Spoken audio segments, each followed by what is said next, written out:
Assalamualaikum warahmatullahi wabarakatuh. Good day everyone. This is Monayu Ali from 2A. So I am the reporters for today, and I am going to discuss you my topic, which is my genre is poetry, and my topic is The Sun and Her Flowers by Rupi Kaur. But before that, I am going to give you the learning outcomes of my topic. So at the end of this lesson, the students are expected to identify the 5 themes or the 5 stages present in the sun and her flowers, explain the symbolic meaning of the sun and the flowers in the book title, value the importance of poetry, and create a poem related to their experience. But before that, I am going to give you some information or a little bit information about the author. So who is Rupi Kaur? So Rupi Kaur was born on October 4, 1992, is a Canadian poet, illustrator, photographer, and author as well.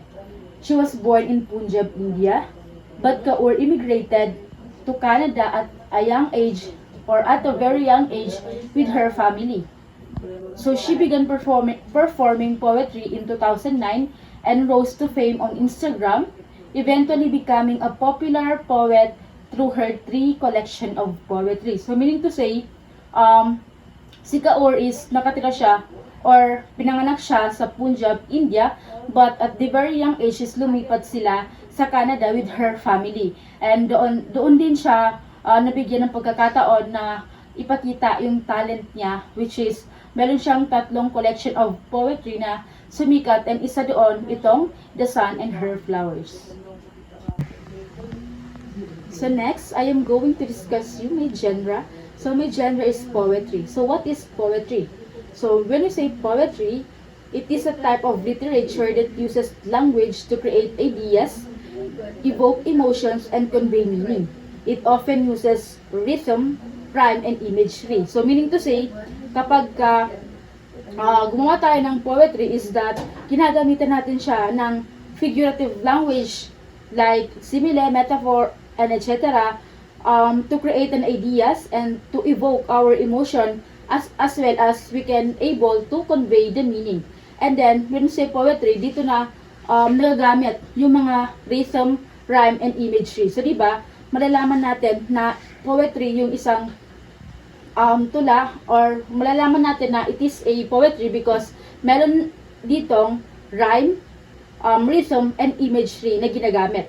So the English word poetry has its own roots in Latin, specifically from the medieval Latin word poetria, meaning poetic art, which in turn come from the Latin word poet,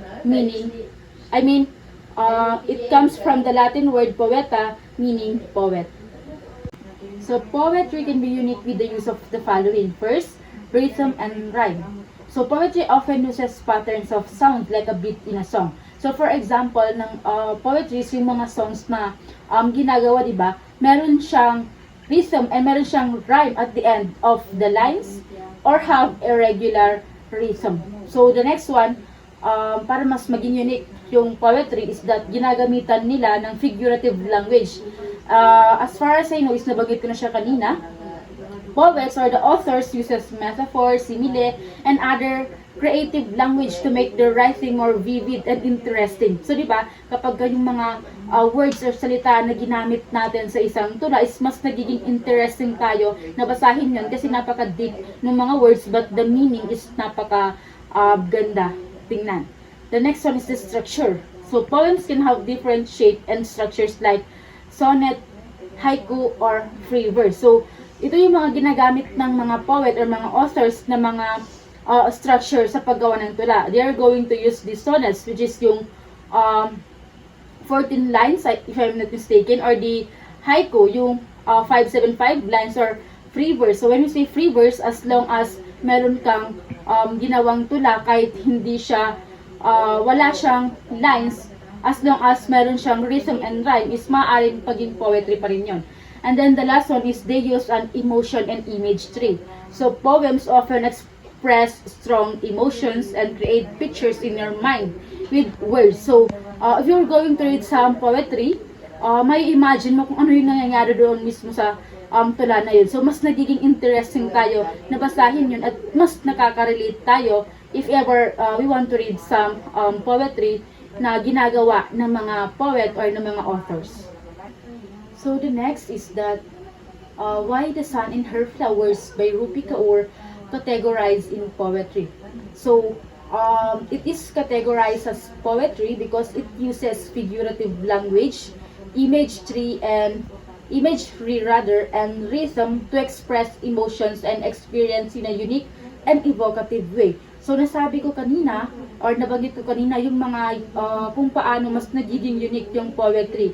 And kaya siya na-categorize sa poetry, yung The Sun and Her Flowers is that kasi ginamitan ni Rupi Kaur ng figurative language, ng imagery and rhythm ang kanyang tula para ma-express na yung emotions na gusto niyang ilabas and mailabas niya yung mga gusto niyang sabihin with that poetry na kung saan mas malalim yung ginamit ng mga word at the same time meron siyang emotions na naiilabas doon. So, malalaman natin mamaya yung mga ilang lines doon mismo sa book na yon na The Sun and Her Flowers. So, The Sun and Her Flowers was published on April 3, 2017. The Sun and Her Flowers by Rupi Kaur is a second poetry collection. It is a poignant exploration of the human experience focusing on the themes of love, loss, growth, and healing. The book's structure mirrors the life cycle of a flowers, guiding the reader through chapter or stages of the wilting, falling, rooting, rising, and finally blooming. So, meaning to say, The Sun and Her Flowers, inilarawan dito ni Rupi Kaur yung na-experience niya sa kanyang buhay, which is, meron siyang 5 chapters na wilting, falling, rooting, and blooming. Or wilting, falling, rooting, rising, and blooming. So, in this poetry,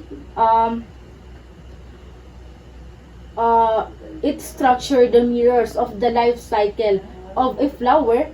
So, meaning to say, ginamitan ni Rupi Kaur ng figurative language ang kanyang tula or ang kanyang poetry sa paglalarawan ng kanyang naranasan within that life cycle sa isang flowers. So, always remember that The Sun and Her Flowers is meron siyang 256 pages, but may nakuha ako na sources or reference na hindi siya makuha ng buo, but I am going to try to discuss to you the 5 stages of that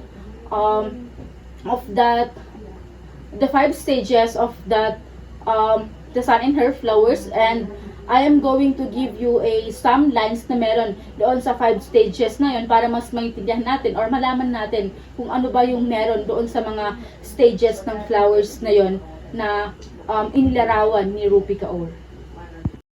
So, the first stage is wilting. So, this chapter explores the pain of heartbreak and the struggle to move on from an abusive relationship. Meaning to say, sa wilting, in this chapter of her poetry is that she experienced the pain of heartbreak and the struggle to move on from an abusive relationship. So, na-experience pala ni Kaur yung abusive na relationship nung kanyang panahon pa. So, Kaur described the feeling of longing, insecurity, and the desire for affection that kept her in the relationship despite the pain. So, di ba, as she deliver her poetries, napakalalim na ginamit ng mga word. But, the meaning is mas maintindihan natin. So, dito sa part ng wilting, may nakuha ako na some lines na para malaman natin kung ano ba yung meron yung sa stages ng wilting.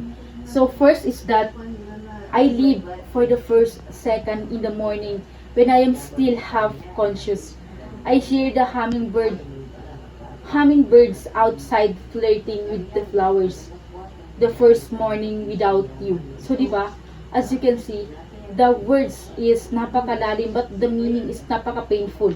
Another word or another paragraph na sinabi doon ni Ruby Kaur sa kanyang stages na wilting is that day by day, I realize everything I miss about you was never there in the first place.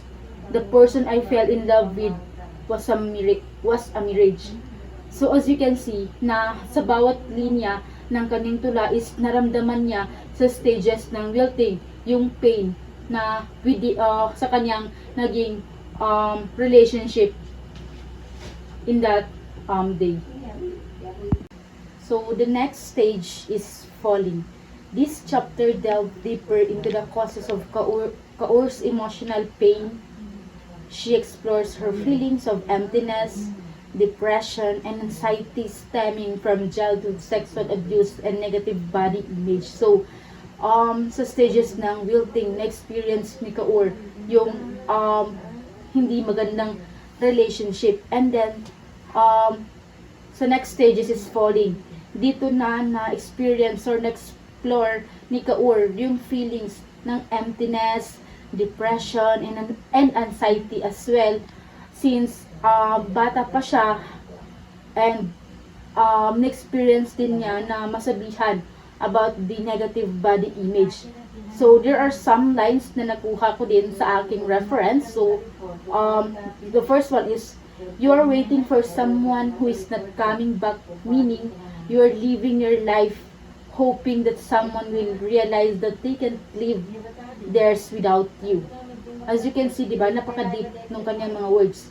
The next lines doon sa falling is that a lot of times you are angry at the other people for not doing what we should have done for ourselves. So as you can see, yung mga lines na yun is nandun siya sa falling. So the next stage is rooting. So in this chapter marks a turning point.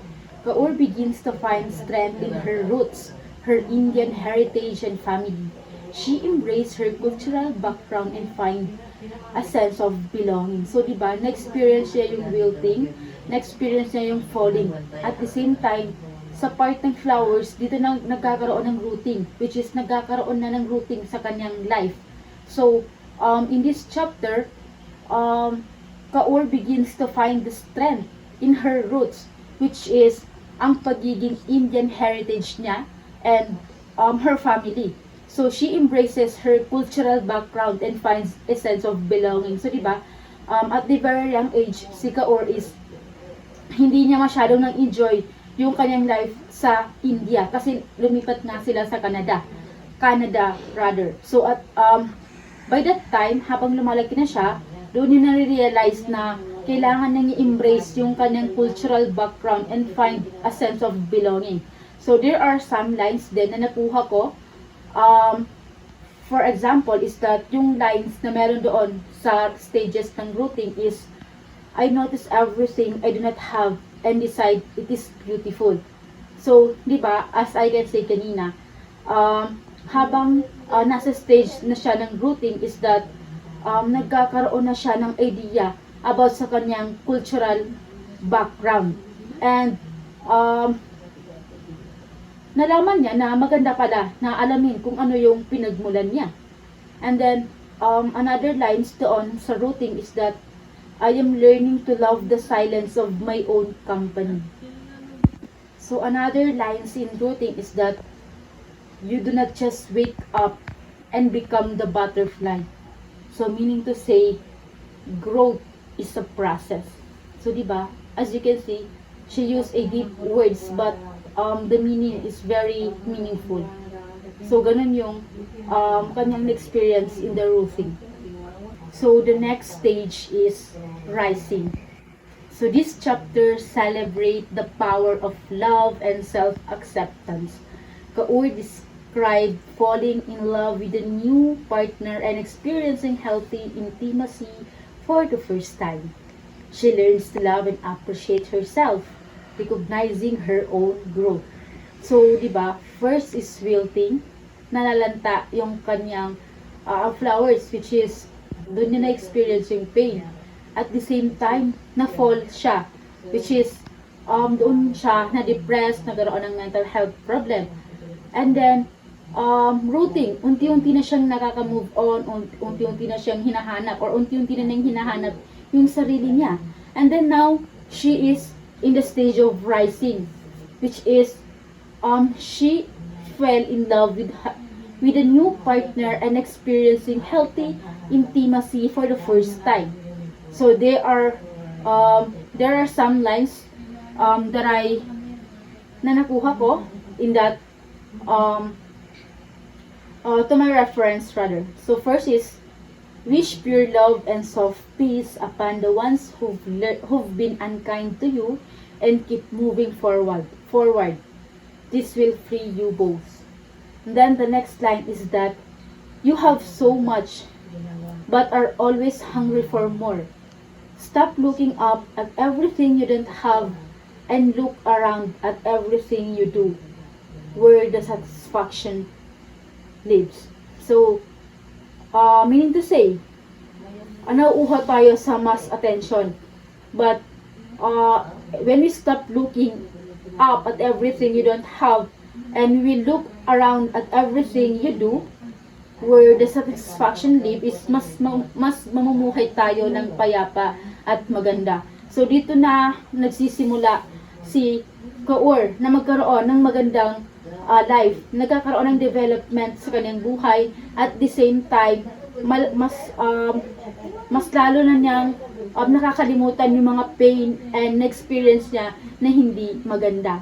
Just like flowers na nag-rise na siya, nag-growth na siya, at nagkakaroon ng development as well. So the next stage is blooming.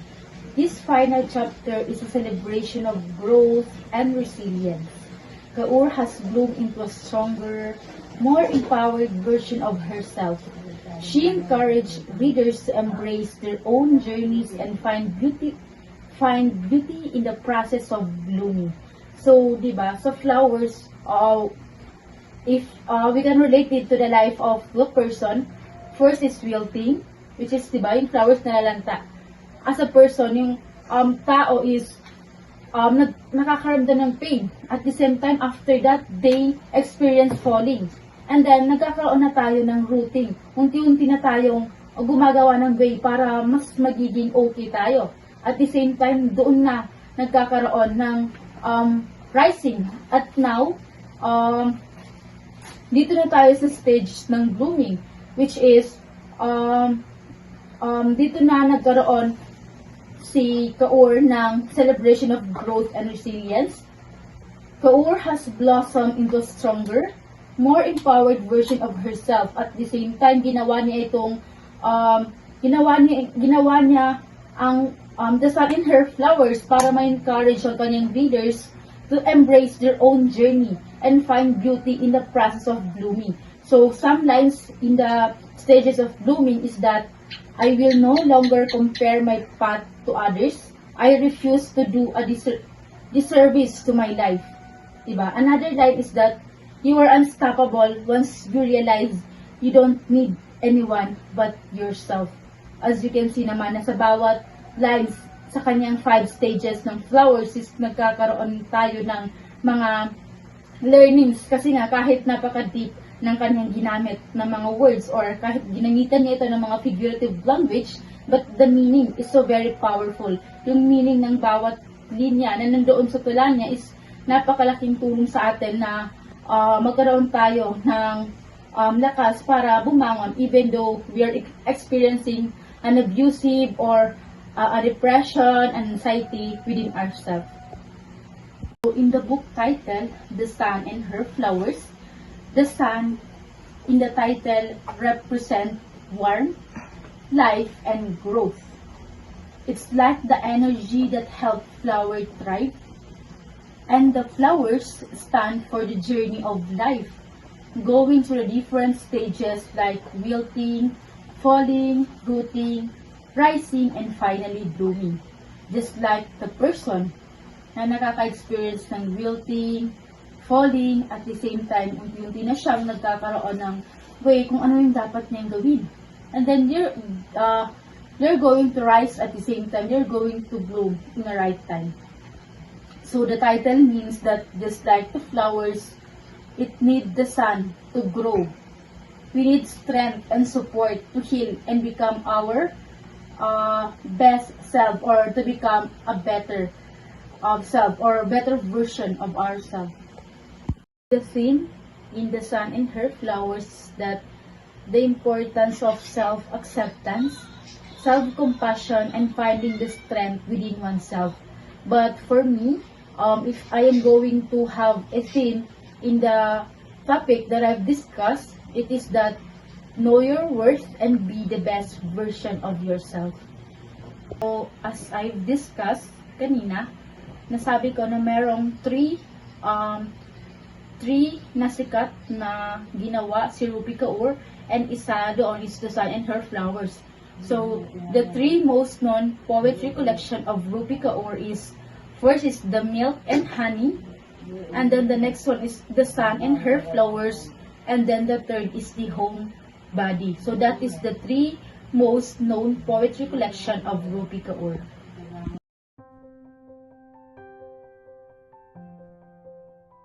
Let's proceed to the question and answer session. So if you have any question, you can ask me anything, and I am willing to answer it, but make sure that it is all about my report.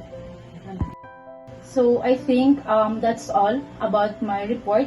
So once again, I am Mona Yu Ali from 2A. Thank you for listening.